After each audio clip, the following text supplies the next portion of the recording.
You are an associate professor of political philosophy in the Faculty of Philosophy at the University of Groningen in the Netherlands. Prior to this, you were postdoc research associate in values and public policy at Princeton University, and you received a DPhil in philosophy from the University of Oxford. It's quite a bio. It always makes me think about my own bio when I read ones like this. Just amazing, Andreas, that you have done so much. You say about yourself, I think and write about moral and political philosophy and the philosophy of public policy. I'm particularly interested, you say, in socio-political freedom, consequentialism, distributive justice, egalitarianism, behavioral policies, public health, long-termism, and animal ethics. I can imagine a dinner party with you would be quite fun, Andreas. You're the director of the PPE Masters in Groningen and a board member of the PPE Center as well, of course, philosophy, politics, and economics. But most of all, Andreas, you are so very welcome today. It's 17:08. The time is yours for 10 minutes. The stage is yours, and I look forward to hearing from you. Great, Richard. Thank you so much for the very kind introduction. Let me share my screen. Oh, host disabled participant screen sharing. Right now. Now, here we go. That's been enabled. Okay, you should also be seeing my slides. Good. So I prepared an 8-minute presentation, but given that I'm giving a slow introduction and had to share my screen, this might still work out with 10, as you noticed. Okay, good. So nudging. Let me start by offering a few words, if my slides changes, there we go, on what nudging means. So Richard Thaler and Cass Sunstein have popularized the term nudging in their famous book, Nudge, Improving Decisions About Health, Wealth, and Happiness. And so the way I read the term is that nudges are a type of intervention that improve people's decisions by changing their choice architecture. And they do so without banning or replacing options and without significantly changing economic incentives. Now, so let's start with what it isn't. So anything, any kind of intervention, paternalist or otherwise, where you take away options, you prohibit stuff or you replace them with others, or whether you slap on a big subsidy or a big tax or something, those are not nudges, right? These are more traditional tools and policy. Nudges, on the other hand, they make small changes to the way the options are presented. So they don't take away the options, they don't replace them, they don't prohibit, they don't incentivize stuff economically, thinking about, the homo economicus, the rational agent. Instead, they just make small changes to the choice architecture, to the way options are presented. Also, a final word on what nudges aren't. So like something that is extremely manipulative, for example, propaganda or something, right? Or like shaming people into doing something. These are also not nudges, right? They're not small changes to the choice architecture, right? They're quite significant interventions, right? So they wouldn't qualify as nudges either, right? So outright manipulation, propaganda, and lying, those are not nudges, right? It's just we're on the same page. Good. Nudges, and I'm so far speaking mostly about public policy, which is where I come from, but a lot of that will translate to private business. They have several advantages, right? So one of them is that they preserve freedom of choice because you don't take away options, right? You don't replace them, you don't have prohibitions, you don't have strong changes to the options you have. You preserve people's option freedom, the options they are free to choose. That makes them quite attractive in political context, particularly in liberal societies where people value freedom of choice strongly. And it makes them attractive when you have kind of partisan gridlock, right? Where you might have a left-right divide or some other divides where people can't really agree.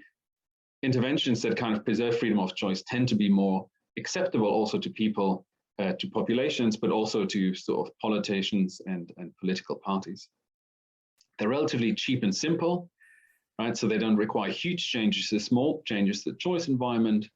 And they don't cost all that much money compared to, say, using subsidies or something. And another big advantage is, both in public policy, but also for private business, that they're quite suitable for evidence-based policy, right? So you can relatively straightforwardly, at least with many of them, test which ones work and which ones do not, right? For example, through simple A and B testing or randomized controlled trials and so on. So they're quite suitable if you want to place great weight on evidence in your decision making. Good. The topic today is also green, like sustainability nudges, right? So like using nudging for sustainability. And let me give you a few examples, and that way I can give examples of what nudging is in general, but also what sustainability nudges are in particular. So a very common type of nudge is a default nudge. So that's where you change which option is the status quo nudge, right? For example, a classic example is printer settings, right? So if you, very often companies have the default setting when you print on one-sided, right? But if you change the default to two-sided, the share of people who will print their paper doubles on both sides will go up drastically. Second example, so there was a town in the Black Forest in Germany, I forgot the name, Grünau or something like that. I forgot exactly what the name was, but like a town in southern Germany, they decided to change the default, the energy default, from non-renewable energy to renewable energy. So they decided that democratically in one of their sort of council meetings and so on. And then the share of people who stuck with renewable energy was very high. It was above 90%. So they really made a difference in terms of the number of households using renewable energy. You could have other defaults, for example, have the defaults that people, when they fly for your company, always, for example, must book carbon offsetting. What we do in my faculty here in Groningen here is we have a vegan or vegetarian default for all our conferences and all our food. So that's what some students, one of my colleagues instituted, and that's worked very well. So like the amount of meat being consumed in our faculty has gone down massively. So there's very little meat being consumed now at conferences. At the same time, you can still order, if you organize a conference here in our faculty, you can still eat meat, but you have to sort of then fill in like an extra, tick some extra box and say why you would like to have a meat option. So those are default nudges. Other nudges, sort of like another important kind of benefit of the nudge approach, it's not necessarily only thinking about like positive interventions, but kind of correcting for bad choice architecture, right? Because choice architecture hasn't been given the systematic attention that it deserves. There might just be many kind of accidental or intentional choice architectures out there in private business and elsewhere that just incentivize or get people to systematically choose options that are less good, For example, in many contexts, for example, the default food option might be like the meat option or the default size, or something like this, and then you could just change these things. Or the default traveling option for something might always be the flight first, or might be business class first rather than a economy class, which is environmentally preferable and so on. So there you can just sort of correct choice architecture. And finally, an important type of nudge, although some people debate is that really still a nudge, but I think definitely falls in the umbrella of the nudge approach, is to make existing interventions more effective through choice architecture and then through like data-based kind of controls or like randomized control trials and so on. For example, if you have certain kind of behavior that you really want, right? So like environmentally friendly behavior, there might just be different ways to try to people to get it, right? Convince people to do so, right? And you might also just worry, how can you increase compliance in your customers or in other target populations? And nudging kind of provides some good kind of heuristics on how typically you can get people to comply more or to follow certain norms, right? And they can use this sort of nudge approach to try to sort of more effectively influence people to be more compliant with norms, or how to like change norms towards environmentally friendly norms. Good. Now let's some points for discussion: AI and private nudging. So that's nudging in the private business. Just one sort of critical point I would just want to make here first is that sustainability is, of course, a huge topic, and climate change is kind of one of the central challenges for humanity at the moment. So there is no way around drastic changes, right? And significant changes to economic incentives, right? So effective nudges are kind of effective, and you can study how effective they are, but the effect size is usually somewhat moderate, right? The field of application is growing. There are lots of more applications.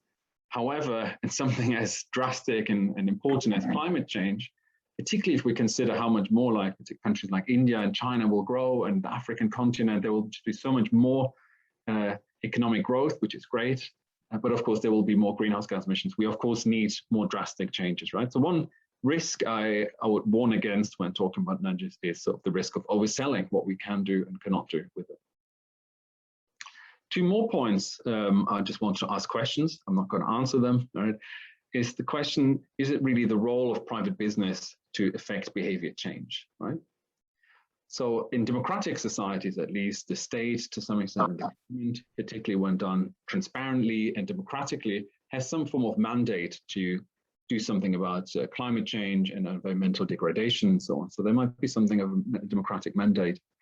The question now is, do private business have the same mandate, right? Like in market economies, they have a clear mandate to offer products on the market, right? Offer products and services, and to seek profit, amongst other goals.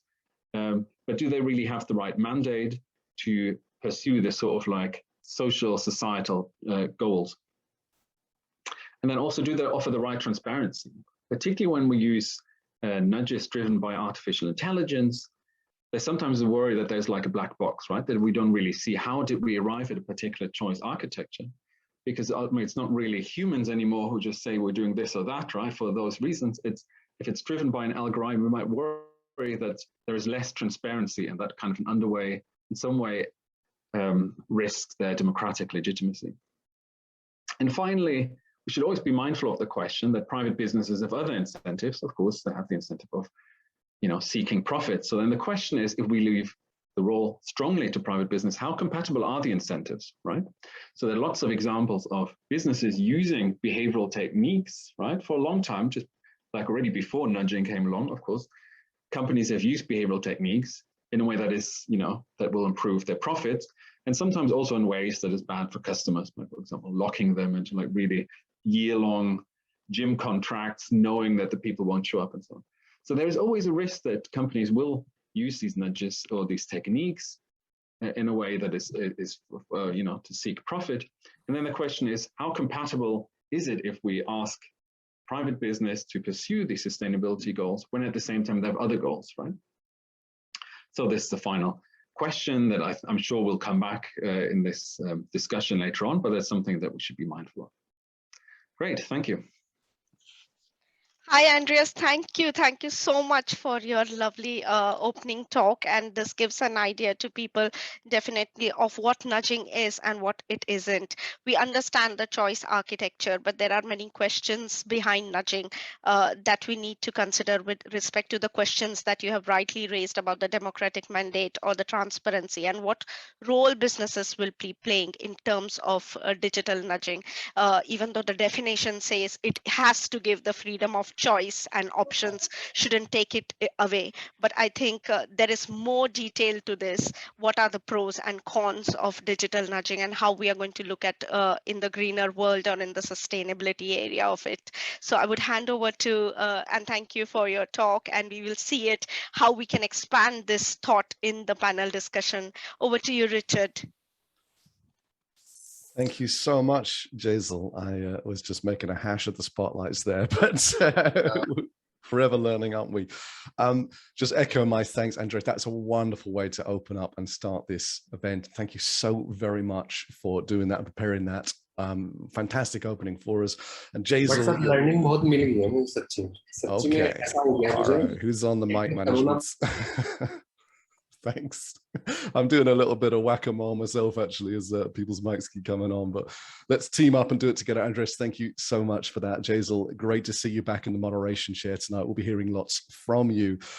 Right, so if I unspotlight here, I just leave myself and Vas on. It's my absolute pleasure now to be introducing Vas. He's a long way away from me over on the West Coast in a whole different time zone, in the heart of innovation land in Silicon Valley. Let me tell you a little bit about Vas. It is I think something like his fourth or fifth incredible company that he's building, serial entrepreneur, executive. He's founded, incubated, scaled a number of successful companies, early employee in 2 AI companies, both of which enjoyed a successful IPO on the NASDAQ. Those were Remedy Corporation and Selectica. His current interests are in ML, data analytics, and decision sciences. But right now, he's CEO of Score Data. You must be one of those people that's just infinite energy. And it's like, next, just so driven and so wonderfully successful. And so my congratulations on that. So Score Data that you're leading now. Now, let me tell you about Score Data. They use patient care analytics to enable healthcare providers to make more efficient services, to offer more efficient services. They use advanced analytics to give the platform the functionality to promote well-being and more effective treatments and disease prevention in response to several of the SDGs health targets. So according to Vas, if I quote him here, companies like Score Data are solving the predictive patient behavior problem by computing propensities for remediation and delivering a sequence of nudges that will help the patient take medicines on time, exercise at the right time of day, eat well, and rest well. Now, of course, those same logical things can be put into other areas. We're talking about health care there, but of course, they could be relevant for the climate too. But this is Vas. He's doing it. He's a practitioner. He's leading a company that's actually trying to apply these in the real world to make a difference. So it's important to hear perspectives like that. Vas, you are very, very welcome to be here. We have about 18 minutes on the clock for you. I will move myself out of the way, make the stage available for you, and look forward to hearing what you have to say. Well, thank you. Thank you, Richard, for the kind introduction. Unlike Andreas, I rely on PowerPoint to, as props. But I have, what I'm going to talk about today. Can you see my screen? We can, yes. Okay, great. I'll talk about the ethics and imperatives of digital nudging, primarily from the perspective of how we implemented nudge architectures and what are some of the quantitative considerations. If we have time, maybe later on, I'll be here later during the session. If we have time, I have a couple of demos in which I can show you how we've implemented how to track global temperatures or local temperatures and how can nudges be delivered to either populations or organizations. But from a quantitative point of view, I wanted to be precise about how we define a nudge and then lead on from there. So if you take a nudge as a unit, there are several components to that unit, subcomponents. We have implemented each of these subcomponents because we need to automate the delivery of a nudge. And there are several considerations around that as well. So I wanted to talk about some of those considerations.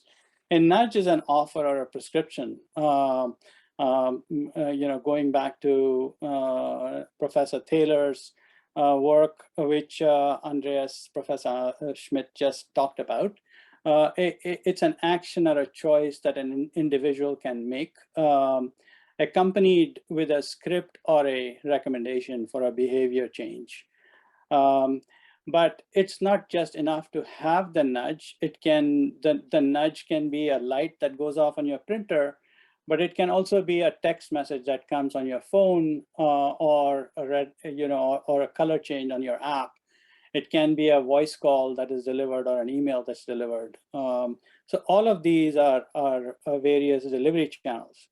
But there's also, in the case of healthcare, when the patient is not able to receive a nudge, you need an intermediate agency or a deliverer who can, who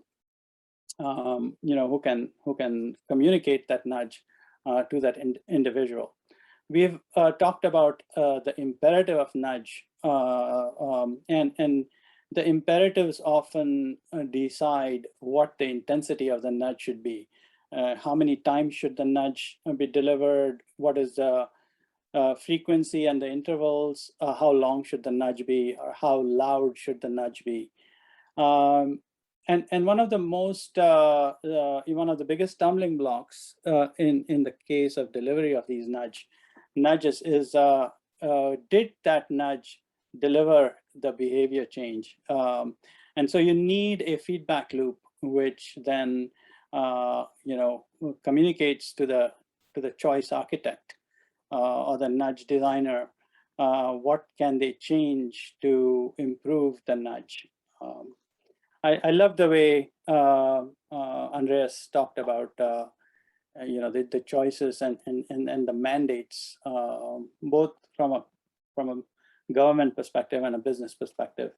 But in the case of healthcare, as even Richard mentioned, it's a prescribed medication or an exercise regimen or a diet modification, and the feedback loop can be made more quantitative and decisive if there's if a care team can confirm that the prescription was followed. So once we've defined what a nudge is, I wanted to take a global view. Sorry for the very busy slide, but I wanted to at a 50,000-foot level look at all the agencies, look at all the entities that are involved, whether it's in government or whether it's in business. You decide what the outcome should be, whether it is reduce the sea level from rising, or whether you're reducing the pollutants in the air. But at a national or a global or a company level, you want to offer to educate the user about the recycling options. Looking at the right here, you want to maybe change their energy consumption behavior, or change their the medicines that they're taking, or exercise that they're performing, or the food that they're consuming. So these we call as offers, and these are recommendations for actions coupled with incentives, and that's where the role of ethics and ethical considerations come a lot during the choice phase, the design of the nudge phase. But then moving right along, you have the executive branch and agencies and the local, near to the population entity, which then decides what the nudge should be, how it should be delivered, what channel should be delivered. There are, nudges, of course, have been around since time immemorial. Our grandmothers have been giving us nudges to turn off lights when we leave a room. But more recently, you have rules-based nudges or AI-based nudges, which Andreas talked about, where it's difficult to analyze what were the components that drove the choices. So we call them score-driven nudges in an AI system, and the imperatives aspect come in at the at the delivery level, where you decide how big the nudge should be and so on. One of the other important aspects here is you're trying to improve outcomes, but what you're also doing is you're segmenting the populations. What populations are more susceptible to or more amenable to receiving a nudge? What populations are more rejecting of nudges? And there are many other considerations that go into this into the system. But essentially, you have populations that receive a nudge based on imperatives. You have the local or executive branch or agencies that deliver the nudge, and then you have the people who need to create the nudge to drive it. And whether it's a business, it could be a bank which has loan options, or it could be a hospital that want to give treatment options, all of these considerations come into play. So these are all in a nutshell. These are the the components of a nudging system, and the players that act.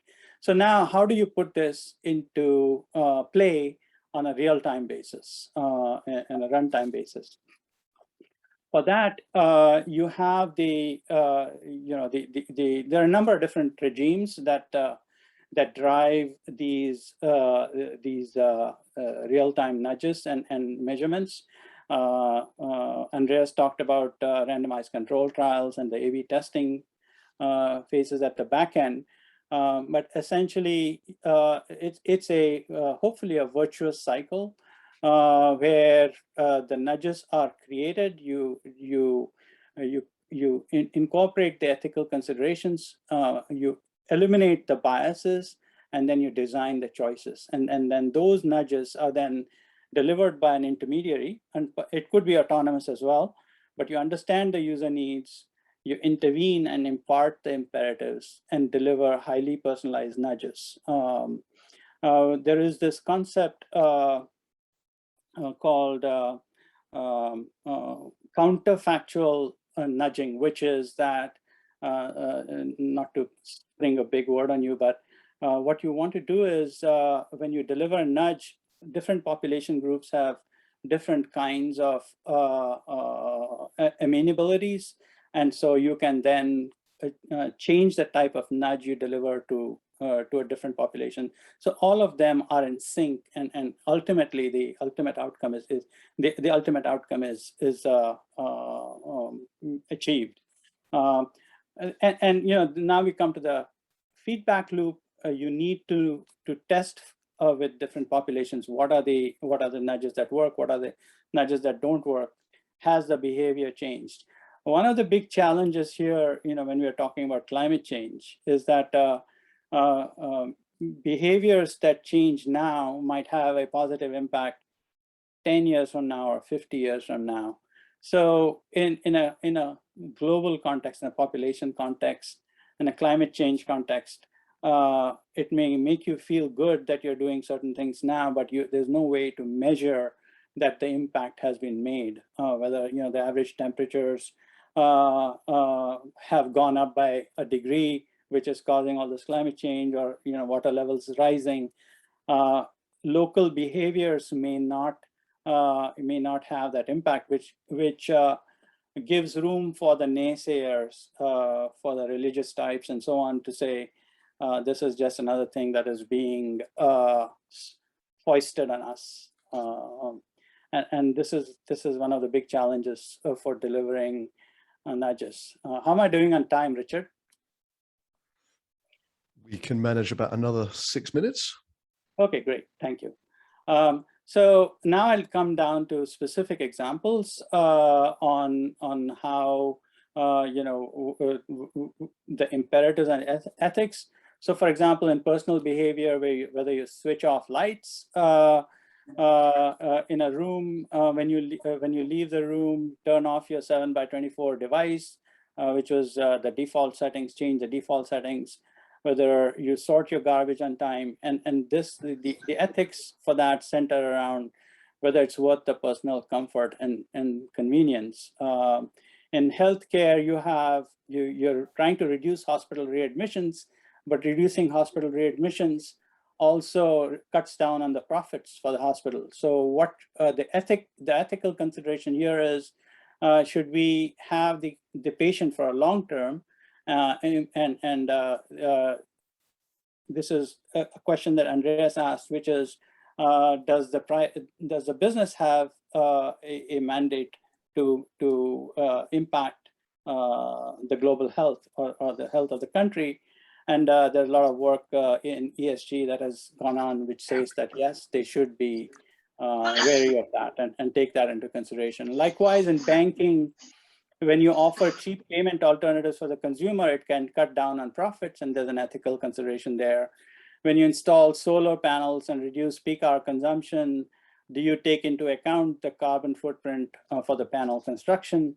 And last but not the least, when you drive electric cars, you feel good that you're reducing emissions, but have you taken the lifetime cost into consideration? So there are cost measurements that need to be taken in toto before you decide what the nudge architecture should be. I'll say a few more words on what is the design and implementation of experiments around it. As we have done, as Core Data has done, we have, you have to take into consideration not only the historical data sets, whichever domain you're working in, whether it's climate change or healthcare or banking, then you have to incorporate existing consumer behavior and external data, econometric data or financial data and population data. Once the nudge is delivered, you want to, you have a sense for what the impact would be. When you deliver population-based nudging, then you have to measure the impact and then refresh your system.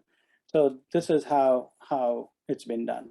I'll spend a couple of minutes on how this is the work for which Score Data got an award in terms of hospital readmissions. Just to show you, there are climate change considerations which may take a long time to measure, but there is for the planet, for health, and for personal happiness.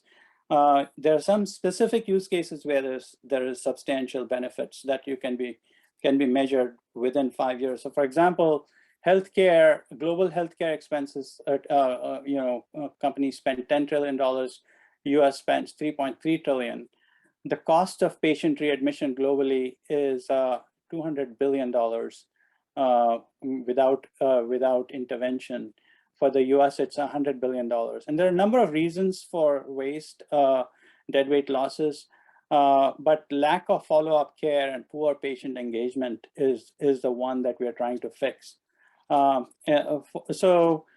This is for a couple of hospital systems that we tried. Without intervention, the likelihood of readmission went up substantially, but because of intervention, you can see there is a substantial reduction in the readmission rate because of adherence to at the individual level, because of adherence to the readmission nudges, or exercise regimen, healthcare, diet changes. So what did that mean on a global basis? On a global basis, what that means is that a 10% reduction in hospital readmission costs. So each of those individuals, components of a larger group, 10% reduction in hospital readmissions led to an additional 1 million people got better healthcare because the readmissions were implemented. So this is the kind of act locally. Think globally and act locally. This is the kind of impact that you can have on a global basis. The United Nations sustainability goals, there are 17 sustainability goals for the United Nations. By a good system of nudges, you can ensure healthy lives and promote well-being for people at all ages, whether you're trying to improve climate, or whether you're trying to improve their health, or whether you're trying to implement just and fair and equitable systems in business. By investing in these nudge systems, you can build resilient infrastructure and foster innovation. And last but not the least, we can work globally to make that change, because one country cannot make a difference. In fact, some of the most wasteful, large, rich countries, their actions have impacts on the small countries. And so there's a responsibility for all countries to work together, cognizant of the impacts that their behavior has. Let me just go to the last slide, the summary slide. Sorry, not this one. Sorry, my Mac is, I just wanted to go to the concluding punchline slide. And that is, I think, so the punchline is that recommendations and nudge engines will have a lasting impact on the planet, health, and society. That's it. How am I doing on time? Absolutely. It is brilliant. You have been brilliant on time, and I didn't need to nudge in between in order to remind you the timing. I think, Vas, it was really wonderful. I was actually listening through, and it is so interesting when you have real life examples that you have run through, especially you started right from what is the nudge to what are the players, what are the roles they play, how important businesses are, and what is the role of UN or the corporations, governments, etc., who are playing a role into it. And while designing all these, what important architecture that you need to take into consideration, the context or the goal has to be clear. The ethics have to be defined as well, along with the choice architecture design into itself.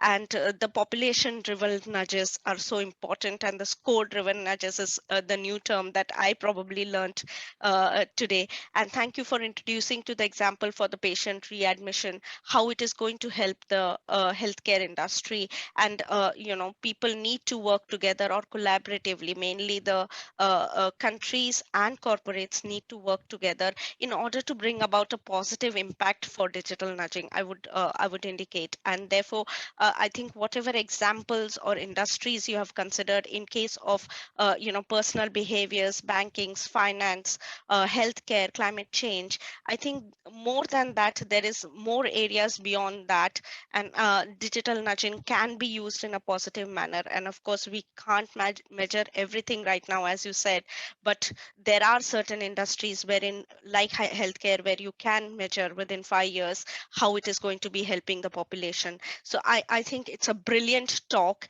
and I would leave you to the chat if there are any questions, and otherwise we will pick up in the panel discussion for all the questions. Thanks, Vas. It was a great talk, I must say, and inviting you, Vibha, for the community updates. I will, if there's a demo, we've done some work on climate temperature controls and the drift of temperatures, and I can show that demo later on if there's interest. Or you can reach out to me separately and I can show you how drift technologies, AI-driven drift technologies work. So I'll be glad to share it with whoever is interested. Thank you, Vas, for sharing that insight. And I think people will be interested. We'll reach out to you. Over to you, Vibhav. Thank you, Jaisal. Thank you, everyone. I think this is a fantastic talk and an event on understanding nudging. So much to learn. I am here to give you a quick overview of what MKAI is. MKAI, if you're what is MKAI? The name is Milton Keynes Artificial Intelligence. Like you mentioned in the chat, it's more, we believe the philosophy, loosely more kindness in artificial intelligence. If you're thinking on AI, if you have a technical background, if you don't have a technical background, if you don't know anything about AI, but you're interested in artificial intelligence and growing your AI journey, we are an inclusive, diverse community from people from all walks of life at different stages of their AI journey. And we welcome and we encourage people from any corner of the globe, from anywhere, to come join us in our community. What do we do in terms of activities? MKI has had recently, we've had a partnership with XRSI, which is an organization whose mission is to inspire and catalyze the sale of extended reality user extended reality devices. So in terms of emerging technologies and AI, MKI is involved in that. We're proud to say that we've been partnering with them. We are also in a skill development partnership at the heart of Oxford, Milton Keynes, and Cambridge ARC, where we are in a partnership for developing digital skills and AI innovation in various organizations. We are in, there's an organization called Firm for Humanity, which is developing the concept of an AI audit on infrastructure of trust, which to build an infrastructure of trust in AI and autonomous systems. MKAI and For Humanity is in a conversation regarding all algorithmic risk assessment around the concept of diverse inputs and multi-stakeholder feedback, which is at the core of what MKAI does as a diverse and inclusive community. So those are the three projects. What about your journey as an AI enthusiast, as an AI expert, or someone in the intermediate stage? We have a WhatsApp conversation. We have a channel between these events, in addition to doing the LinkedIn Live, the inclusive forum, which you're a part of, technical forums that we do. We have a WhatsApp conversation where you join and share your views and thoughts. Much like how this chat is progressing in the event, our WhatsApp conversations are in that direction, and we're posting the link. You can follow us on LinkedIn. You can follow us link on Telegram. We will also have an event every month, third Thursday of every month. And we, of course, you can visit our website, and we also have blogs, which gives you a very good sense of what conversations that take place. Specifically on the conversation, if you have interest, in addition to the general conversation on artificial intelligence, we have focus groups on, for example, if you're concerned about the climate, we have a group on AI and green economy, biodiversity, GIS, and sustainability. We have people passionate about the planet conversing there, working on projects, and those are driven by AI enthusiasts and community members. Similarly, we have a group on AI and law, which I must say does not only have people from legal background, but also from non-legal backgrounds, and we're figuring out how to go about it. This, my friends, is a broad overview of MKAI. I'm going to post those links once again in the chat. If you have any questions, please reach out to me, and we'd be more than happy to help you. Over to you, Richard. Thank you, everyone. Thank you so much, Vibha, for summarizing all of those things. Come and talk to us. We've got lots that we're doing, lots we want to achieve, and we hopefully make the barriers to entry very, very low, and the opportunities to get involved and make a meaningful difference on projects and on the global stage as high as we possibly can. Vibha, thank you again for that. Let's keep track of time. So it's my absolute great pleasure, and while I do that, if somebody can highlight for me Mareika. Mareika is going to speak for us next. We're going to get a different perspective now, a different point of view. So Mareika is an assistant professor in Bentley's University's IPM department. She conducts research in the field of information systems management.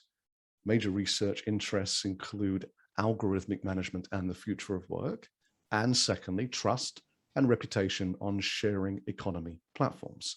She conducts both qualitative and quantitative research alike. Great to see you on my screen. She has worked as an assistant professor at Warwick Business School, so a place where Paul Levy spends a lot of time, and a visiting scholar teaching fellow at the London School of Economics. Also a postdoc researcher at NYU's Stern School of Business.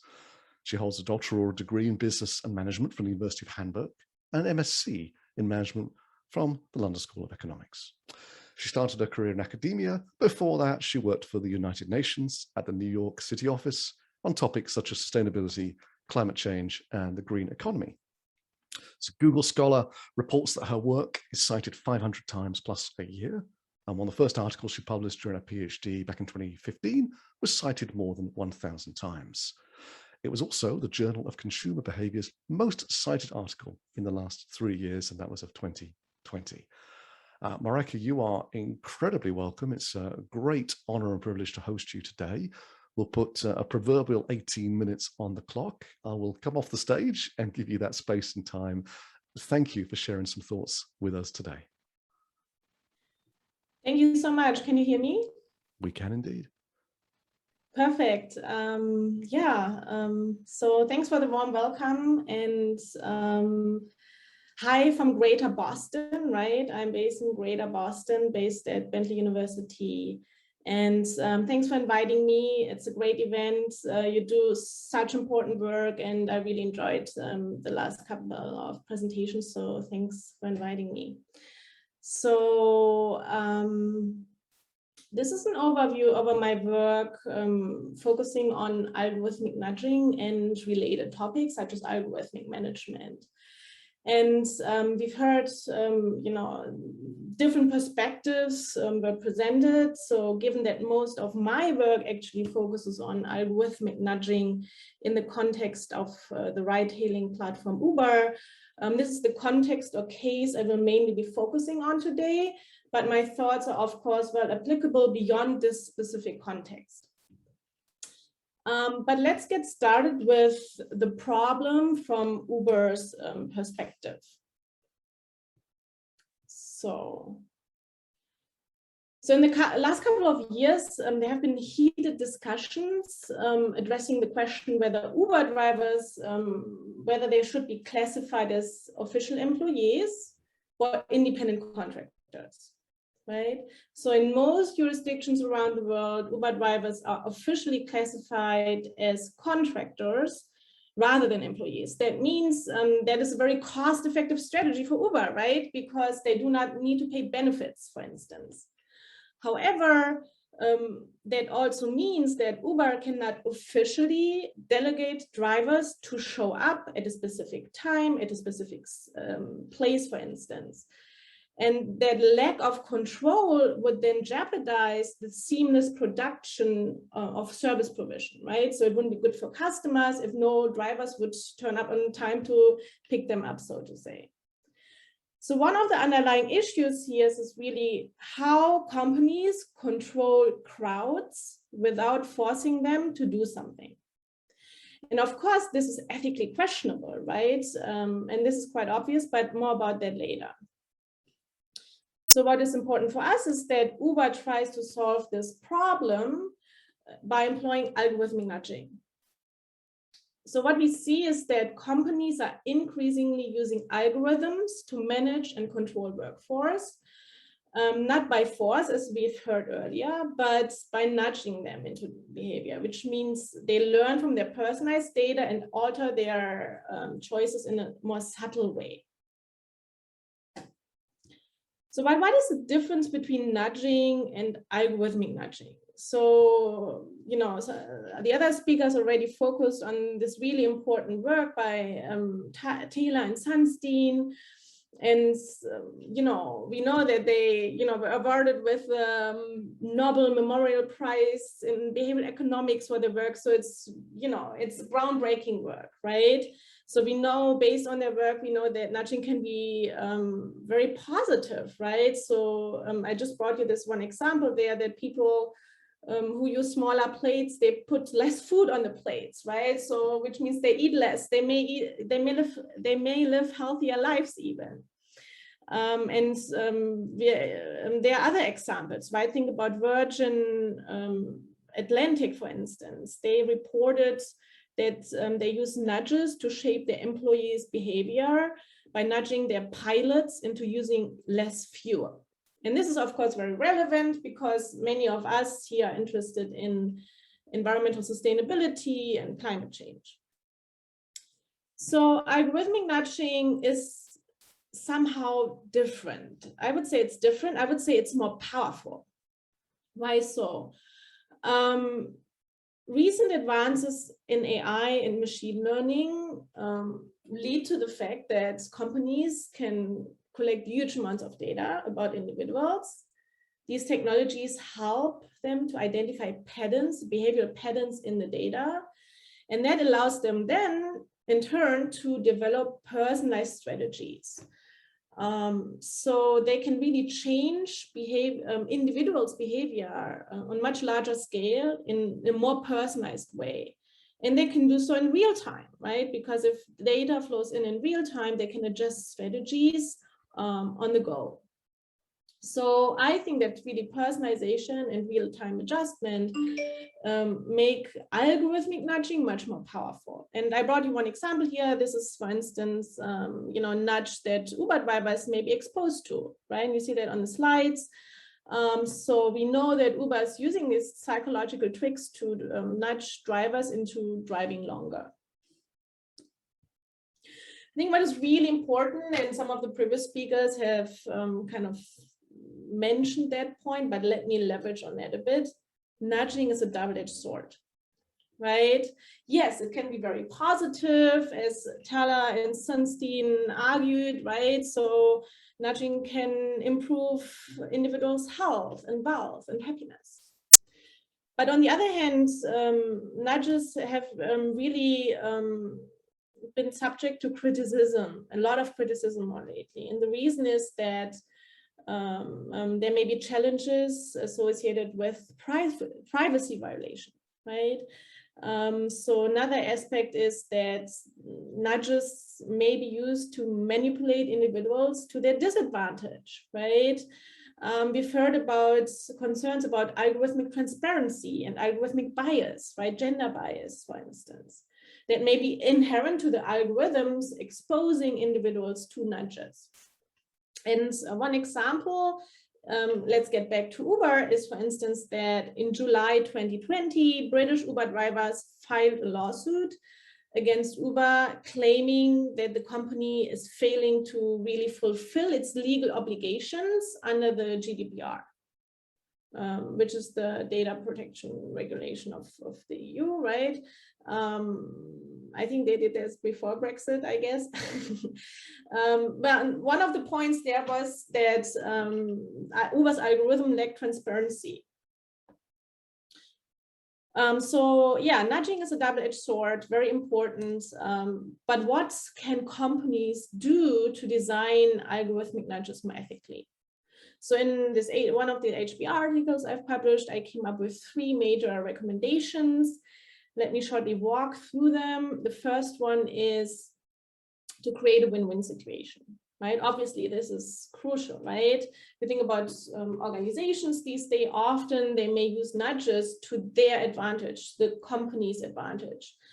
But let's think about examples where we can create this win-win situation that benefits both sides, the company and the worker, or the company and the customer. So I can really think about a lot of potential examples, right, where nudges are used to increase worker safety, for instance, or convey them a feeling of appreciation. The second point is it's really important that companies share information or are transparent about data collection and data storage. And the GDPR sets a good standard here as well, right? Because it really requires companies to provide information about the nature of the personal user data that they collect and store. And the third one is that it's important to be transparent not only about the data that is being generated and the algorithms are being trained on, but about the algorithm itself, right? About the constantly changing algorithms. Of course, that is difficult because often they're company secrets and they are sometimes so complex that no one understands them, not even the data scientists, the managers, right, in the companies.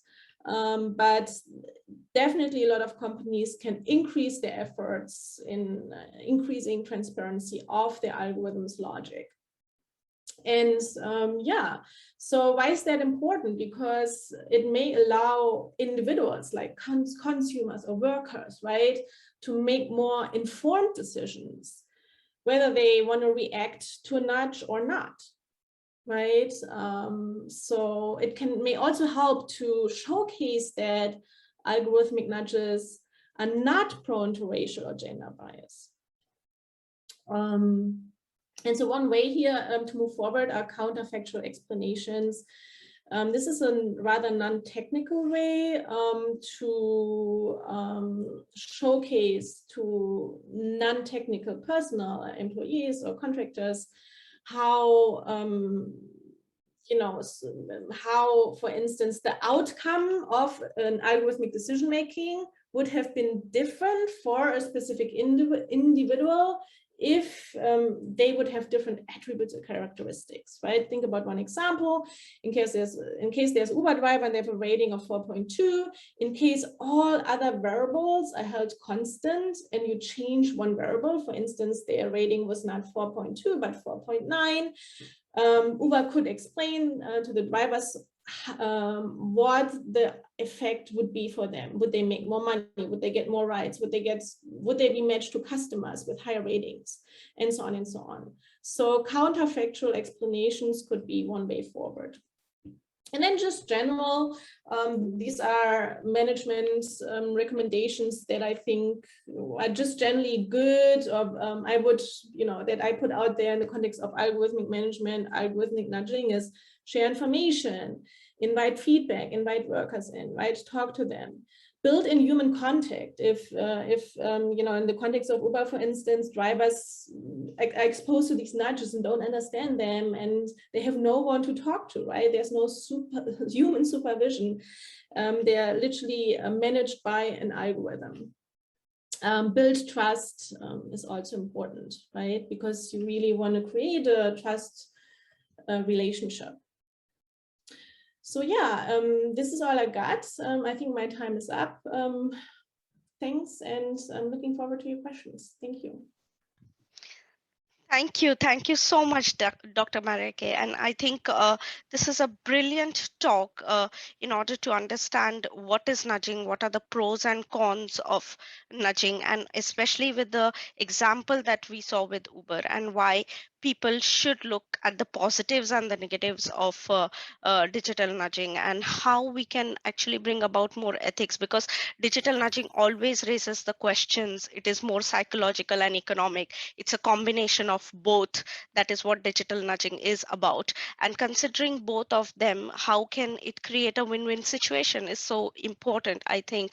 And building transparency, trust, and ethics, not only within the data collection, the data processing, the storage, or how you are going to disclose your policies to the people, but also about the data itself, the collection of it, and what data it is, and on top of it, what is the algorithm that you are applying on top of it. Both are going to create that ethics, transparency, and reduce the bias that we already see in case of digital nudges. But I think what more is important is how we can bring out positive changes with help of the choices that we are being given, and reduce the negatives or the ethics which people are not following so far. But we need to be careful about that. So thank you so much, Dr. Mareika. And I think we will discuss all the questions in the panel discussion.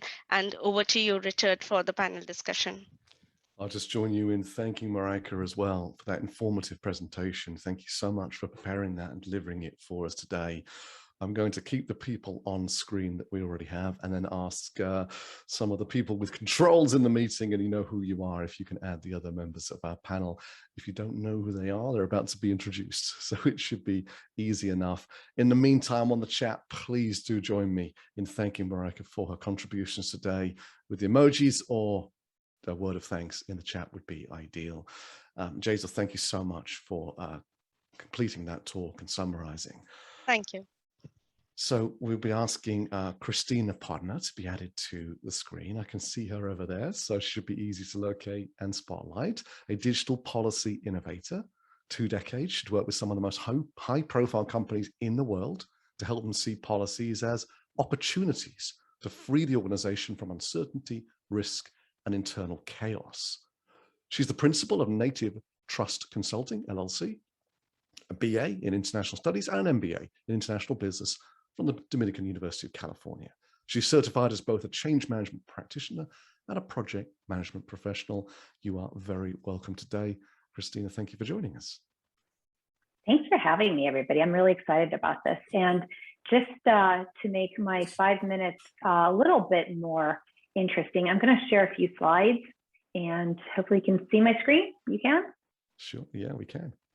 All right, I just want you to look at something really pretty while I speak, is really what this is all about, rather than necessarily just have to focus on me as I'm speaking. What I want to do is really kind of reflect for a moment and ask you to do the same on what we've heard today. Andreas and Vas and Mareika just gave a really, really great nudge for us to really reflect on the technology, especially how AI-driven nudging can help from a behavior perspective and address the global climate change crisis. You know, from my perspective, I think it can be so cost effective, especially when it's deployed at scale, is really what we've heard today. And I think when we think about having the right controls in place, we can also see that we can preserve the individual citizen's freedom of choice. The thing for me, though, especially as somebody who focuses on digital policy, is I tend to wonder about all of the technology innovation and the ride we've been on for quite a few decades now. And what we always see is that we decide to experiment with technology and try it out. And only after a lot of social faux pas, a lot of issues, a lot of challenges, a lot of privacy losses, do we actually see regulations catching up, and organizations getting very serious about the technology that they experimented with. So ethics and safety always seem to trail the opportunity. And so from that perspective, I want to actually ask everybody today to really be thinking and, kind of going and delving below the surface. Above the surface, it sounds so great in terms of AI nudging. It's almost like, why not do it? But then when we pause for a moment and consider the implications of AI nudging, we see things like, bias, as Mareika mentioned, it was about privacy and transparency and all of these other issues. There's the notion of personal data, because by leveraging AI, the availability of our personal data is not just potentially disclosed for learning benefits, but in case of a breach or unapproved access, it can end up in somebody's hands that we really don't want to have that data in, and it can be a detriment to us as individuals, both from a privacy preservation perspective, from a mental perspective, right, driving to depression and other kind of ails, as well as a sustainability perspective. It could actually harm us from an economic perspective. And so I want us to really delve deeper and really consider what's under the surface, both in terms of personal data, in terms of the big data, and the fact that AI nudging has a continual need for more and more data. It's never satiated, and we really do need to understand what it takes to feed that monster, as well as micro-targeting, because I think for AI nudging to work, as we've heard in the past, nudging has worked at larger scale, but now with personal data, it's becoming so much more customized, more effective, obviously, which is great, but some populations may feel very uncomfortable with us, might find it even creepy, might find it very disheartening. I was thinking to myself, how my mom or my dad, who, not that they're that old, but they are a little bit older than I am, how would they respond maybe to a nudge from their shower head, indicating that maybe they need to turn the temperature down so that we're not wasting as much on heating our water in our house. So, there's all these considerations of what this looks like in practicality, not just from an on-screen digital nudging perspective, but when we expand it into the broader world of IoT devices and everything else that's going on in our household and in our personal space. And so when I start to think about all of those considerations, and I think about all of the risks, and granted, there's lots of opportunity. And I think, Richard, you had even said to me earlier, what choice do we have but to adopt nudging? Because perhaps, we're already late to the party, so we do need to act somehow as individuals. But the bigger question, I think, is, who will really be managing those risks and opportunities? Or will we be in that, just another line on that timeline where we're innovating and doing and playing with technology, which we think is for the best, but finding out perhaps in a decade or two that it's for the worst, and we risked more than we were willing to bet in the first place. So I think we need to really be considering not just, those risks and opportunities, getting into the details of that, but really starting to ask ourselves questions like, who will be looking at the risk and opportunities, who will balance out the risk, and who ultimately will make the choice when the risk is too great for the opportunity that we have in front of us. Right now, it's not very clear in my mind. So I think we need to kind of be thinking about all of those risks in a pro-social behavior nudging context, which might help with the small shifts that we've heard today, but also tackle the real systematic issues and the challenges needed to deal with climate change. Things like the risk of pro-social behavior nudging. We heard Mareika talk about this, and also Andreas and Vas brought up the issue of, it's not just individuals. We do need governments, we do need businesses, we need venture capitalists and investors, we need NGOs, we need educators. We need more than just the individual as part of the ecosystem, and nudging of an individual is great. But if nothing else changes, is there really a difference in the ecosystem, or are we going to hear a reverberation because they're alone in that echo chamber?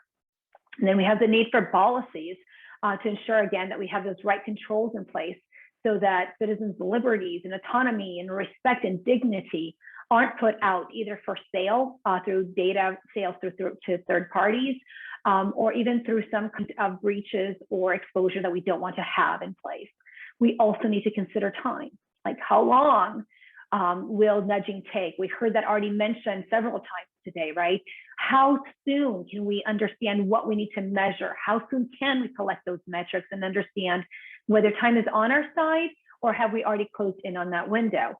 As well as, what happens when we actually look at nudging and what it does in terms of empathy for other causes, because there are other causes in the ecosystem. Perhaps if we are looking at nudging and climate change in positive behavior in that sense, we actually might be hindering other areas like solutions of poverty or other social areas that we should be paying attention to at the same time, or that may in some instances be even more important than we see them at this moment in time. Then there's things like limiting questions that are nearly impossible to answer that I think we need to think about. And perhaps that's a great place for a steward, as I like to call them, or some entity that is willing to take on this role and really is inherently trusted and can be thinking about these bigger questions, how we provide transparency into nudging, and how we take care of the well-being of individuals. So great thoughts already from Andreas and Vas and Mareika. I know for me, I felt like what they were doing is adding more water to an already fertile soil, having me think about all of these really great things that we should be thinking about. But again, I bring to everybody the question of, who and how will we be thinking about these issues and who needs to be around the table? So at the end of the day, I would like to really turn to my panelists, everybody else who's joining us today via chat. You can become a panelist too, as I heard from Richard. But the question I would really ask all of us to take on and to start debating is, given the fact that this is such a complex environment, considering the fact that odds are so seemingly stacked against us, is it possible? And if so, what will it take really for consumer digital nudging to overcome the resistance to climate change action that arise from things like profit-driven economies, prioritization driven by social media, including polarization, right? We have people who are on extremes and only more so driven by that social media platforms every day. We have corporate interests, competing policy agendas. Like I said, poverty elimination just might be one of them. But very complex environment. And so where do we start? Can we start? And who, most importantly, ought to be around the table as we get that conversation going? Amazing. Thank you. Did you see the comments, Kristina, coming through as you were speaking? I did not. I will take a look now because, yeah. Okay. Oh, goodness. So I don't have any answers. I'm just posing questions. You are certainly on point. A lot of people, including myself, they're very, very glad that you've raised these points. Kristina, you're right. We choose this platform rather than a webinar platform because we don't have a kind of them and us. We are all in this together. We all care. That's why we're here. 110 people staying on into hour 2. It's incredible. Thank you so much, all of you, for being here. We're going to pull some more people on the stage, but we're absolutely able to pull more chairs up. If you want to be a part of this, if you heard what Kristina's talked about, if you've got things you want to share, not because you're an expert, but because you want to come and be in this conversation, then let myself know, Jaisal know, just let yourself be known and we will find a way to do that. But let's bring some pals into this conversation, and I'll ask my team to highlight them as I do. So the first is Fabio Tollon, a doctoral candidate in philosophy of science at Bluefield University. Fabio is currently part of the research training group, GRK 2073, integrating ethics and epistemology in scientific research. This is funded by the German Research Foundation. His research focuses on the potential for AI systems to be moral agents and/or moral patients, and what this could mean for scientists developing and using such systems. He also has a PPE background with a BA in politics, philosophy, and economics, and an MA in philosophy, all from Stellenbosch University, including a BA in philosophy as well. So Fabio, you are on my screen and you are very, very welcome. It's great to see you here.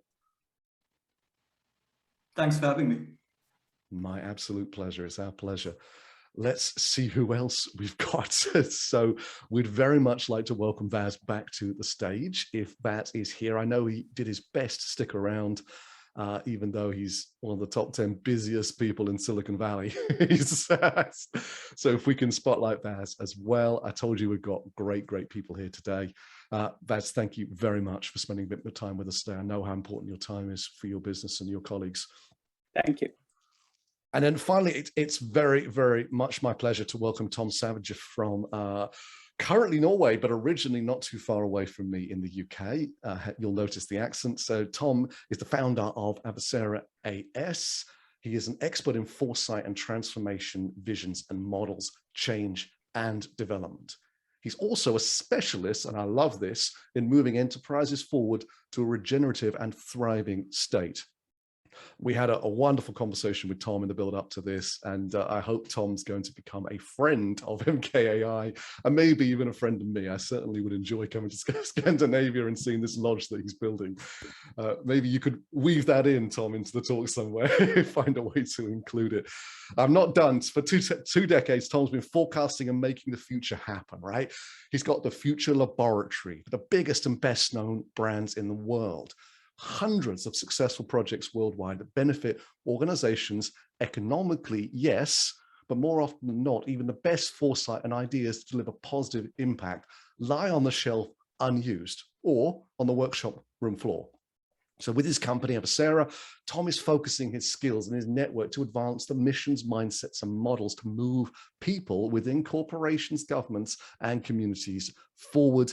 And finally, Tom was recommended to us by Dr. Coco Warner from the UNFCCC, who, unless there's more than one Coco on this call, has joined us today. And I wanted to say it is absolute privilege and honor, Coco, for you to be here with us today. From the UN. It's incredible that you're hearing these things, and hopefully they are of useful in your work. And thank you for the ongoing communications that we have. I find them very beneficial. But Tom, back with you. Thank you so much for being here today. Pleasure. Thanks for having me. And we've got an odd number on the screen as I look at it. So that definitely means we've got a chair that we can pull up. Definitely, we can.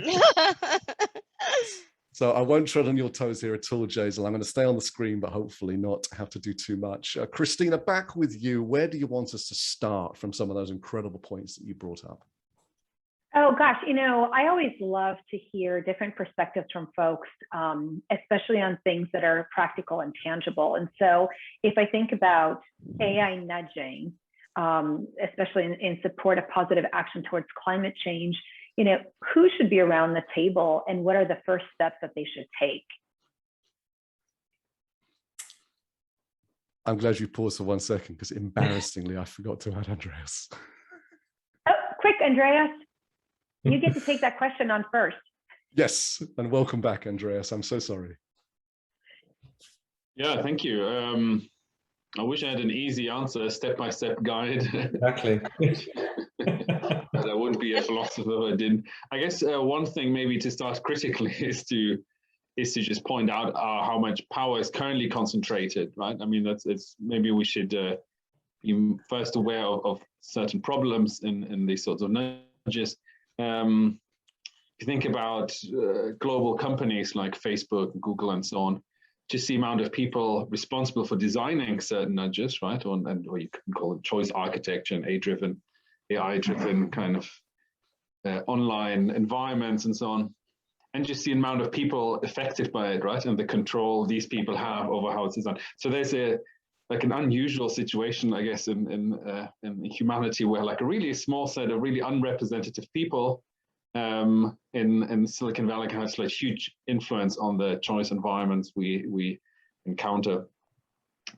So on this critical note, I would just say, like, yeah, in some ways we need to think about making this more transparent, right? At the moment, and AI might even exacerbate that of just making it harder to understand how these choice environments come about, right?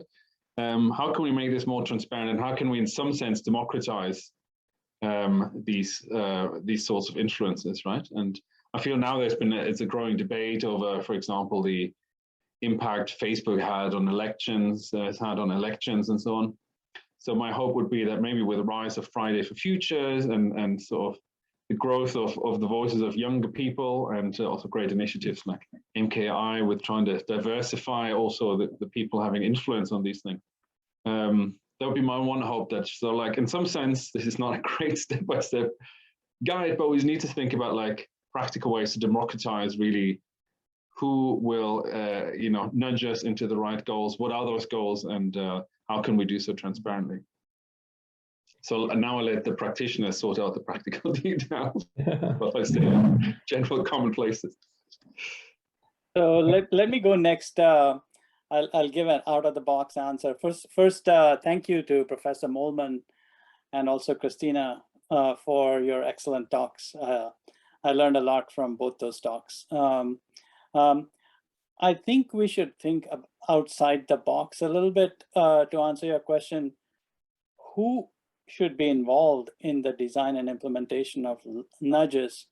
I would say step back a little bit and perhaps these people are the educators or really it's the value system. Nudges have been around for thousands of years. I mean, ultimately, the autonomous nudges are delivered by a value system. And there are no right or wrong answers, but it's the values. And there are different values for different times. What was right some time ago may not be right today, as we've seen this in many areas. And so I would say, therefore, I feel like the educators should have a very big role to play in educating what is a good nudge, who is being compromised, what are the cost, what is the cost of delivering the nudge, and is near-term impact, say perhaps a patient's health, important to consider, even though it may have a long-term impact on the climate. Should we sacrifice local or near-term inconveniences to deliver long-term benefits? Those are some of the considerations, and I think that you need to have a very strong education system that delivers values that then everyone can partake of, and we can all work in concert. Yeah, I'm kind of curious, from my perspective, I kind of keep thinking about education being so important. And yet when I think about the educational institutions in the greater Washington, D.C., United States area, I'm very perturbed because they can't get the very basics done of privacy, let alone think about AI nudging, right? So I'm like, wow, don't put those people in charge. But I also wonder if there isn't an opportunity to create standards or maybe even regulatory requirements when I buy my washer and dryer, which for some crazy reason needs to be connected to my phone, right? Not really sure why I need them connected to my phone, but if it is already going to be connected to my phone, perhaps that's the opportunity to remind me, do you really want to use hot water? Do you really need to use the long cycle, right? And incorporate nudges into daily lives in a way that's actually helpful, useful, and goes beyond just sort of nudging into giving maybe additional incentives. And so I actually have been thinking about this for a while, and I think in some crazy dogmatic way, I think we should compel social media organizations to provide nudging in the direction that we want them to nudge, but collectively hold on to the data if possible, and then propel that through other systematic standards throughout the industry that would help citizens in the choices that they make in a very proactive way without necessarily doing trade-offs against other high targeted kind of programs like poverty, for example, right? Because it has to be a global solution, and yet we don't negatively want to impact people who are perhaps in like developing economies versus steering the right behaviors in those who are already in developed economies. I don't know if anybody has a thought on that or a response, or feels like that's maybe a little bit too stark in terms of starting to get people around the table talking and doing things. I think that point that you made about the yin and the yang, alleviating poverty, is that more important than preserving the climate? And I've heard this multiple times from multiple groups. Especially when when India is asked to to reduce their emissions. People talk about how the US was the world's worst polluter, probably still is in the 30s, 40s, 50s in the high growth years. So you need to bring people out of poverty before you can, talk about the other niceties. So that's a conflict. I'm not saying it's right or wrong. I've been in the US for 40 years, a US citizen. So what was interesting listening to the three of your presentations was listening to the so I come at this from a very particular perspective, which is after a career of forecasting the future and helping big companies make money, that's not good enough now. So there has to be a bigger reason for why those companies exist. And the idea of moving people to a state that is sustainable and hopefully regenerative is interesting. But at the same time, what this strikes me listening to the three conversations is when we look at this systemically, and we have to find where in the macro or even the meta system that is our planet, where are the intervention points where we need to be asking AI to make a difference? Because then we have the brief. And when we have that brief, we can then work out what is the intent and what is the mission for AI. And I feel like the conversation so far is down in the weeds of the how and the should we, and versus let's get to the bigger conversation of there are multiple issues. We have the SDGs, we have many other issues in the world. Are we talking about deploying multiple AI to solve all these things at once, or do we want to get to the root cause of all things? And I think this is where maybe the AI can help us do that. So I think it's also a very interesting conversation around releasing the leads and saying off they go, should we, shouldn't we? But first working out how do we actually start to do this in the first place. And the other question goes through my mind is this sort of AI democracy of who's in charge and who are the masters of democracy, and should they be elected the same way as government officials? Should they go through an election poll to say, I am a candidate, I can be trusted, these are my credentials, and should we let the citizens vote for that panel who can actually run the AI? So there's multiple thoughts in my head that aren't really an answer to your question, Kristina, but yeah, I think this is what it's doing, it's almost spiraling multiple questions. Yeah, I like the voting thing. Let me add to that, sorry, just a quick point. So I think it's great to think about the bigger vision, right? I work for the United Nations in policy, we're talking about the MDGs all the time, and we need that forum. However, even if you have a big vision, you can start small, right? What we see often is that we talk about this big vision and nothing is being implemented on the ground. This is why I really liked Kristina's comment about what can we do, right? And I don't know, I think, why don't we just start small in organization? They can think about how can we what can we do so our employees, I don't know, are safe? How can we save environmental resources? And then get together and make it in a good way, right? And maybe think about data that you can use to personalize that, right? But then think about how you do it in an ethical way, and thinking about transparency issues and so on and so on. But I really like Kristina's point of view that, what can we do on the ground, right? Because talking is great about big visions, and it's good that there's a big vision, because then you move towards this mission, but it's also okay to go step by step and start with small steps on the ground.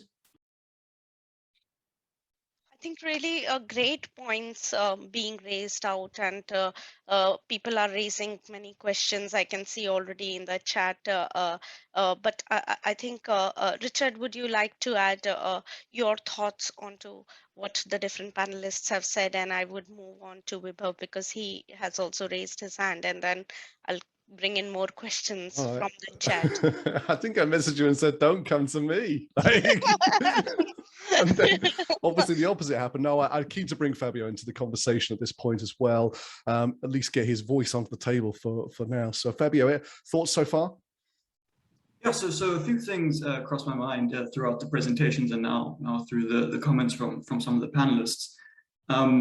The first thing that I think is, I'm going to frame this in very critical terms, so bear with me, but I like to think about nudges sort of in terms of seduction. And I think the two ways we can think of seduction, and the one way is sort of top-down seduction or bottom-up seduction. And top-down seduction is the one that I think has been around for millennia, and it's the changing of choice architectures by changing sort of what everyone sees.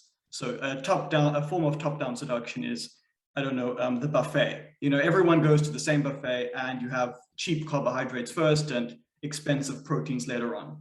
That's a form of top-down seduction. You're kind of seducing people or nudging them into eating the cheap food, filling up the plates on the cheap food, and then, you know, they don't have any space for the more expensive food. However, what I think is unique about AI-driven nudges is this bottom-up seduction, right? Where we have aggregated user data being used to give people individualized nudges, right? So then it's not everybody eating from the same buffet table. It's everyone gets their own unique buffet, given their own user data that they've generated through search histories or through any kind of information collected by these big corporations. And I think that's, at least to me, that's where we can see the greatest benefits, but also the greatest ethical worries from digital nudging specifically. Because here I mean, I think there is, it might be more difficult to figure out where a nudge becomes a shove. And it seems like if everyone's getting their own sort of curated buffet, and that buffet is being determined undemocratically by some corporate oligarch, that's a very serious issue, especially if we don't have, you know, values like transparency, fairness, or explainability at play. So that's the first sort of critical remark. The second thing with respect that I want to bring up is with respect to education. What I think is incredibly important is to focus on, so regulation, I think is like, that's the that's the most important thing we can talk about in this space. But in addition to that, I think thinking about nudging and AI systems, not just in terms of the technology versus people, but rather in terms of hybrid systems. And that's really what explainable or answerable AI is about. It's about developing new skills and competencies for technicians and experts to translate AI into terms that we can all understand. So for example, with medical diagnostic technologies, it's not enough to make the AI itself explainable and to give it to a medical practitioner. Actually, we need to train medical practitioners to use AI systems and understand false positives, or to understand why the system is spitting out this or that result, and explain that to the patient. Because patients deserve to have their sort of why a certain course of action is being given to them. So I think thinking about it in these sort of hybrid terms also allows us to see that the role of education is also involved at this very high level of getting professions or professionals on board with AI-based technologies. And I think I'll leave it at that for now. Thank you. Excellent points. Excellent points. Really good points. There are some questions, I think, which are quite critical from perspective of the audience, and I would like to raise one of them. One coming from Richard B is, don't values vary across societies? Would value-based nudges generated in one country necessarily be accepted in another? I think it's a very important point people need to think when they think about ethics as well. So Kristina, starting with you, we can have some thoughts, and then I'll go around the table with all the panelists. Yeah, I think I had already kind of jumped into that conversation via chat, but I think what's interesting to me is when we talk about ethics and values, I don't necessarily know that they translate globally, because every sort of society and, it's very contextual and it's very cultural. So I think that having a common definition, things like human rights, might actually be more appropriate. I do agree that values or ethics are sort of abstract things that lend themselves to defining at a very individual or societal level that doesn't translate overall. Absolutely. Tom, would you like to add your thoughts on this one? No, I agree, and I think living in the Nordics now compared to the UK, and having worked in different countries around the world, there's always that translation of who you are as a human and your meaning or your intent behind what you're trying to do and how that's communicated or at least received. But because this is, I'm coming at this from a very specific intent, which is climate change and the reversion or the reversal of GHG and biodiversity curves. So if that is if that's one big mega challenge, the question I've got back to the panel is, what is the ethics and imperatives of AI to help that particular brief? And I heard your point, Mareika, about sort of getting very local and specific and tactical about it. So I think that's a shared value, or at least a shared concern globally. How that manifests itself and how artificial intelligence nudging manifests itself globally in different regions will be a fascinating debate, because it's a shared challenge. Absolutely. I echo the thought, Tom, and to move on and being conscious of time, being the moderator, I would also call upon people who have raised their hands. I think, Vibhav, you have a question to be rightly asked. If you could raise it, then I could check with the panelists. Yes. Right. Thank you. Just one question. And I think Tom just addressed a part of it in any case. My question was, I understand the difference between developing and developing agents, but that's a subsequent step on acting on a nudge. But does the panel think that where the topic is in ethics and imperative of digital nudging, do we agree that climate change as a conversation, as an end goal, features consistently as the imperative of digital nudging? I mean, is there, in their experience and understanding, does it even exist in the imperative? Are we been focusing on climate change when we are thinking of designing digital edges in that context? That's my limited question, because that would be global. Application would be local. Application would have developing nations different, developed nations different. That's acting on the nudge. I'm a step before. Thank you. Thank you for that brilliant question. I think, Dr. Mareika, I would like you to add something from that perspective to start with.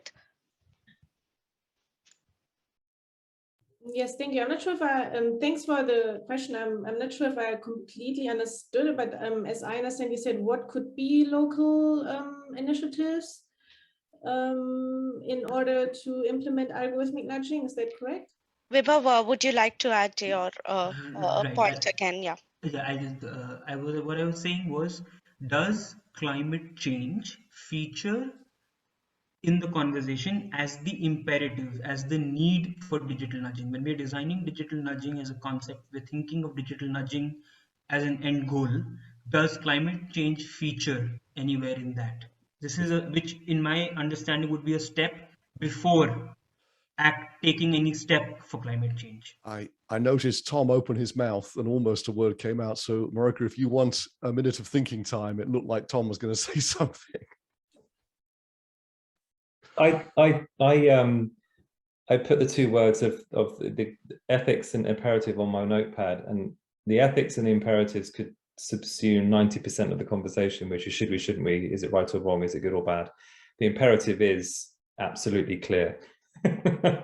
So I think the question is, should we roll up our sleeves and try and work this out, because the imperative is really clear globally. We've never had a clearer answer than that before at MKAI.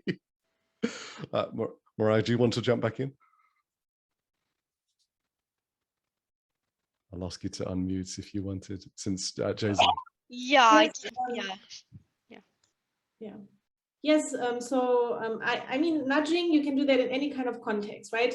Climate change is a big word. If you think about the green economy, if you think about sustainability, food waste, if you think about eating healthy, right? So I think these are all some intertwined concepts, and I think, yes, definitely we can use nudging if they are designed in an ethical way, if we get people on board, nonprofits, policymakers, I don't know, those, you know, who have some technical knowledge. Yes, obviously, I completely agree with Tom. Let's get started. Let's do it. I sound like I'm so B2C. No, I think you're absolutely right. My point about the systemic nature of the conversation is that you're right. Climate change is a massive catch-all for lots of things. But if there are two specific intentions for artificial intelligence, should they be? What does it take to bend these GHG curves and biodiversity curves the other way, i.e., reduce GHG and increase biodiversity? Is that a really good intention, or at least a brief for the right people with the right skills to deploy artificial intelligence? And I think this is where it starts to get into the practicals of it. And one aspect maybe to add, if you think about climate change, you can think about adaptation, right? And then you can think about, so either, you produce less, for instance, emissions, right? Yes, I mean, the example I mentioned about Virgin Atlantic is a good example. Less fuel was used by pilots. Yes, there are nudges that we see. You can also think about adaptation, which is, okay, in case there's something is coming up, a hurricane or something, to send reminders to those who are especially in need. So if you really dive in more into the details of climate change and what are the consequences for individuals on the ground, I can think about a lot of examples of employing algorithmic nudging. I'll just jump in a second. Dean, does your question continue on this theme? Because we'll have time for all the questions that have been raised from what I can see. I see Oliver and Paul have got their hands raised. Yeah, I think so. I think it's the same way. It's like everyone has the same question, and like everyone has who's controlling it and who owns that. And the thing is, like, what I understood about the nudging is like it can program your subconscious, and mostly things that we do it with our subconscious. And how do we control that? And I have like, yeah, same thing as everyone else, the same question: who will control it, and how the control it will look like? The transparency and involving people, is that enough, or we really need to figure things out before you start that? The AI evolution is starting it, and we are doing a lot of stuff unethical, and think about that afterwards when we get the effect, when we get the hit by our mistakes. So we are doing the same thing here with the nudging, and if we have power, and the people, the leaders, innovation leaders have power to stop it before and have a break on it. So that would be great. But I know we are human beings, and as soon we see the innovation, as soon we see the opportunity to create something, we create something, and we don't think about it.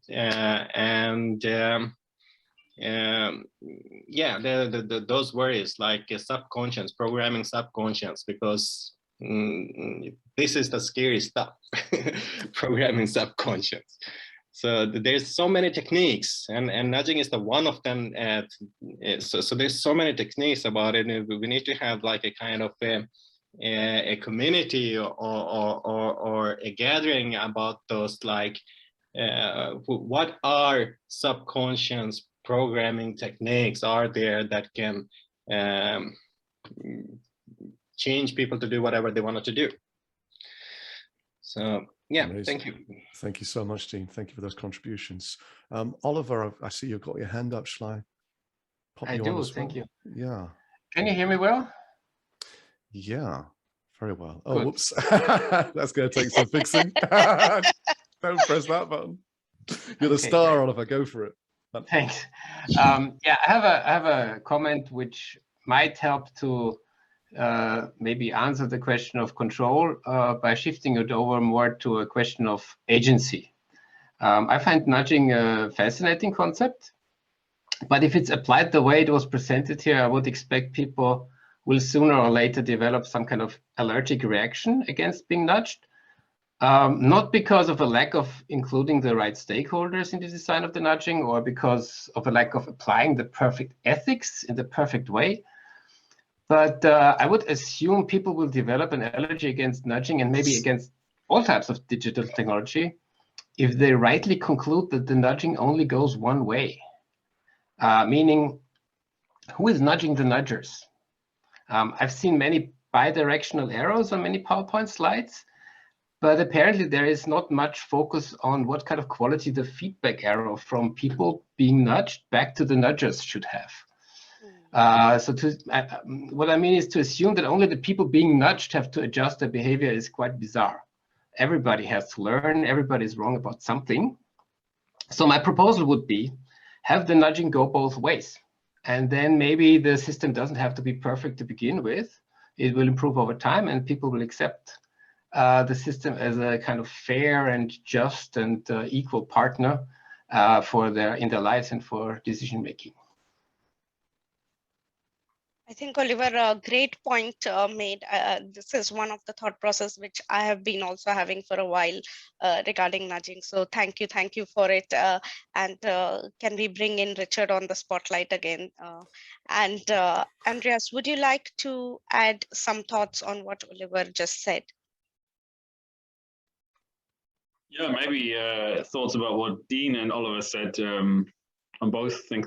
I mean, the question of control and then sort of feedback loops back to the people who nudge you, I think is very important. And there isn't just one channel. I think that's one thing to know. So if we make it more transparent, I think the case that Mareika was discussing, the Uber case, or that she discussed also in the paper, is very important. That you need like a really like an informed public, right? And this doesn't have to be like everyone, but like an informed kind of at least elite international discourse, you know, the usual channel for pushback, right? So there's a sense of contestatory control in the general public, civil society, and so on. That is one way of pushing back, right? There's a sort of more societal discourse, and that's an important area, I think, that we just sort of, we maybe now see more. I mean, there are more discussions, for example, what was the documentary, which wasn't always perfect, but like the social dilemma or these sort of documentary, and you see like a slightly bigger discussion now about these issues, even beyond very kind of tech savvy circle. So that's one area, and I think we've seen some good things that might be like, you know, help to control those who nudge, and also nudge not always in the best ways, right? And also in very counterproductive ways. Yeah, second, governments, right? So things like also Mareika talking about GDPR, these sorts of issues are a way to empower maybe societies more generally to sort of, you know, to sort of draw boundaries and put in place certain constraints of what cannot be done. And finally, ways of, I mean, Fabio has talked about this, and that's such an important point, the customization, the really like making nudges individual is such a big aspect now of AI-powered nudges. What I would like to see is probably giving more control to individual consumers, right, or individual citizens on controlling how they would like to be nudged, right, that you could customize in such a way that you could maybe put in your goals more specifically, that you can control, like, you know, maybe be asked how far would you like to be nudged and in which ways. Yeah, and thereby sort of like shift also directly empower individual consumers by just switching off, you know, on your phone. I can highly recommend switching off also certain types of notifications, but also, you know, thinking that kind of consumer power, putting in determining what goals you might have, setting your own goals, determining how you might be nudged. There might be interesting technical solutions also to that. So those are, I think, three important ways of controlling, right? And pushing back against, or like nudging back, as Oliver said. Absolutely. I think empowering is the key, which people need to look at. Fabio, I would like you to add some aspects to this point, if possible. Yeah. Yeah, sure. I think something that hasn't come up, at least that I can remember, is the question of what do nudges take advantage of, right? They're taking advantage of sort of very consistent imperfections in our reasoning. That's what nudges do, right? We have these irrationalities where we favor short-term interests over long-term concerns, climate change being like the pinnacle example of this kind of sort of hedonism. And what nudges do is they simply sort of try and make us less irrational, in a sense, right, from the long-term perspective. But the question of control, I think, has particular relevance here, because if you, I mean, Danny Kahneman's Thinking Fast and Slow is a great book. In light of this, you know, we have system 1 and system 2, and, you know, system 1 is the quick reflexive kind of thinking. And at that level where you might not be consciously aware of the kind of interventions that nudges are implementing, that's where we have this issue of, you know, maybe these are autonomy, these can grate against our autonomy. But to me, a key sort of, I think, educational component, but also from a regulatory perspective, is that we understand exactly what cognitive deficits nudging aims to overcome, because these are shared psychological characteristics that we all have. And if that's not made clear from the beginning, people are going to feel like they're being taken advantage of and that they're being manipulated. And I wonder whether there's enough of that in the discourse, because I often, you get nudging is sort of framed in this behavioral economics terms, and it seems to gloss over the kind of cognitive or psychological architecture that gives rise to these sort of faulty reasoning. And perhaps that could be a way to mitigate or to preserve public trust, because I do think sort of this crisis of misinformation, especially around climate change as well, is a result of just a massive crisis of trust in democracies and public institutions. So that could be one way to at least mitigate this kind of problem. Brilliant point made. I think the policies and the regulatory part has to be playing a very important role, because it is directly affecting the emotions and the psychology of people. Over to you, Paul, for your question. And once you ask, I will be going on to the panelists. Thank you. A very, very different angle on this, just as we have a tiny bit more time, which is coming from the point of view of whether the panel have views about the AI winter, and that when we look at two examples currently around the struggle of autonomous cars to actually get on the road fully, you know, with trust, and also things like AI-powered surgery, is one of the biggest problems at the moment in those areas, and where they've kind of hit a problem is that if you take the car has an AI kind of navigation system, it has a vision system, it applies the brakes, for example, and actually to keep that safe, currently each coded robot essentially instructs, for example, the brakes to brake to save life, and there's instruction happening, and sometimes one bot will take over another bot based on algorithms. But actually there are some people in that field saying we will get that problem solved, similar with things like you know, really high quality surgery, proper robotic surgery, actually probably when we hit quantum computing properly.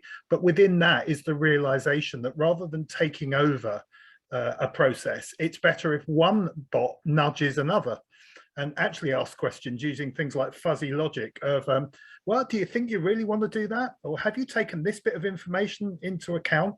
And it's the notion of AI entities being in conversations with each other, where nudging actually creates much more nuanced activity.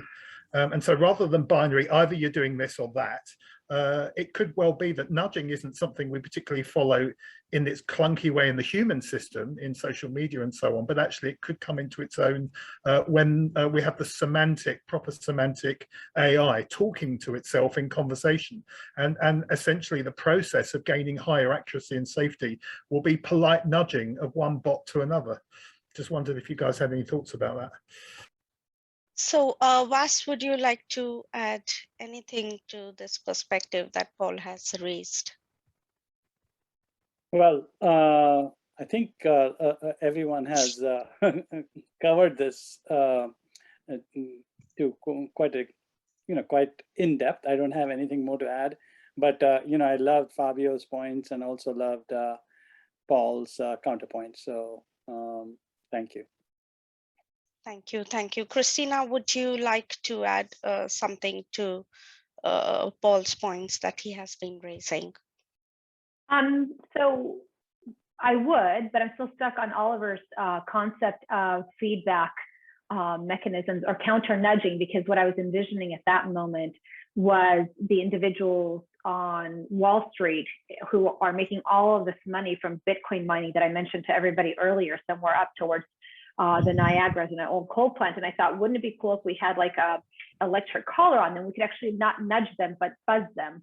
So that's where my head still was, right? Because I think, from an individual's perspective, we are looking to nudge individuals, or that's the conversation. But Paul, to bring in your perspective and echo that, we can't just have an individual nudge in a chamber. I think it does have to be a connected system, right, that actually takes into consideration the context and the emotions and what else is happening at any given point in the broader sphere, but also with the internal. So if I think about it maybe as a layer of onions, right, and having those layers of onions interconnected with feeds, and then I'm at the center, and so things can get filtered, they can get coordinated depending on what's happening all around me.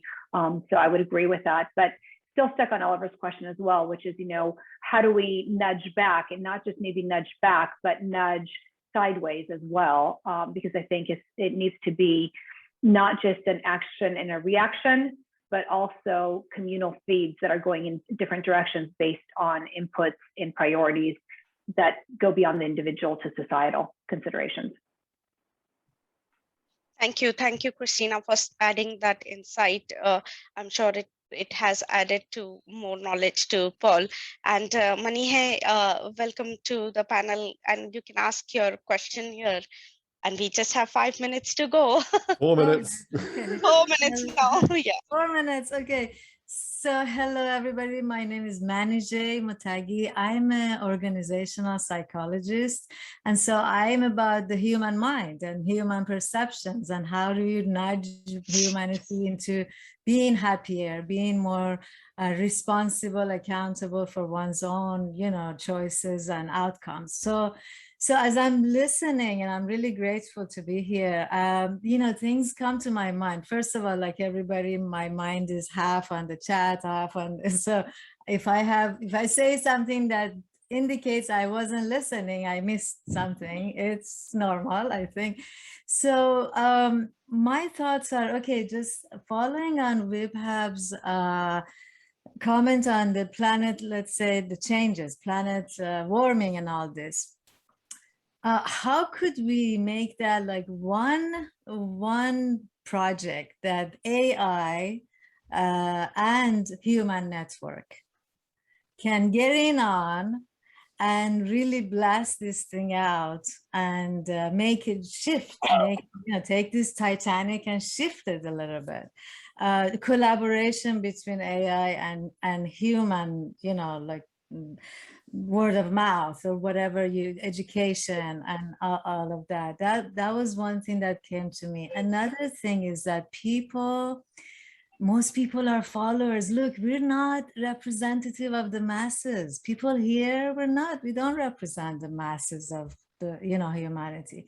People don't like to think about stuff. People don't like to make, think about and make choices, better choices. They like to follow as a whole, generally, most people, not everybody, most people. So it's difficult to make an impact on those who still live by the consumerism of more material, the picket fence, the white picket fence, the house, the ownership of these things. How do you go about, making an impact when the masses are not thinkers? That's a wonderful question. And stick around for our after party. We've got 90 seconds. Okay. Who can do 90 seconds on that? I've got an answer. Nudge them.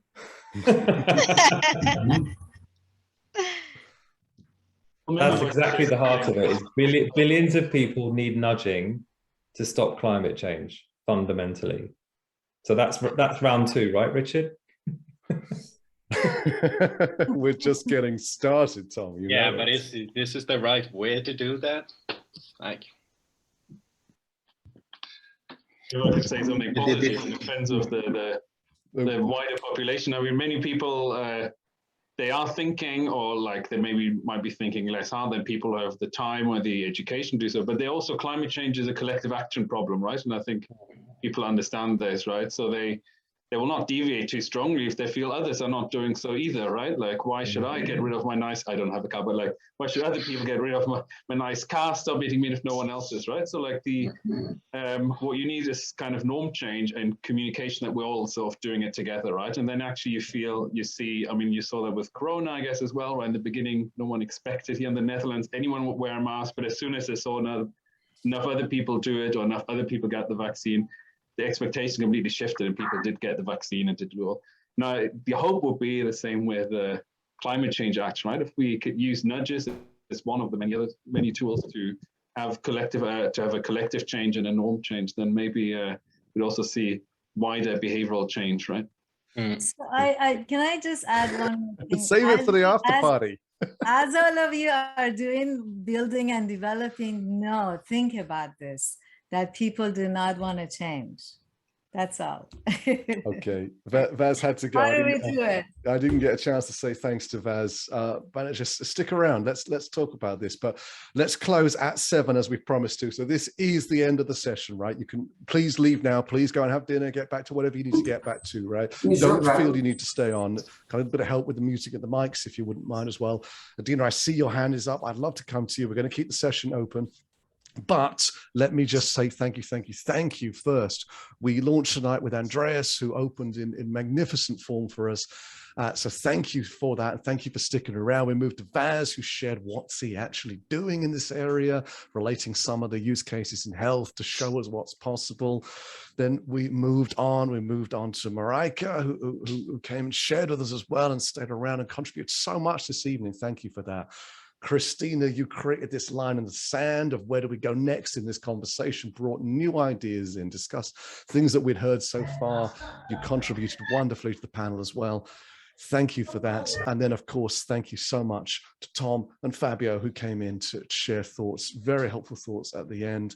I've been seeing some great feedback about the comments you both made. So thank you for that. Finally, thank you for VibHab for talking about our community.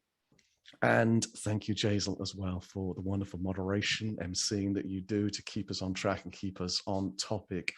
And thank you, everybody, for joining us.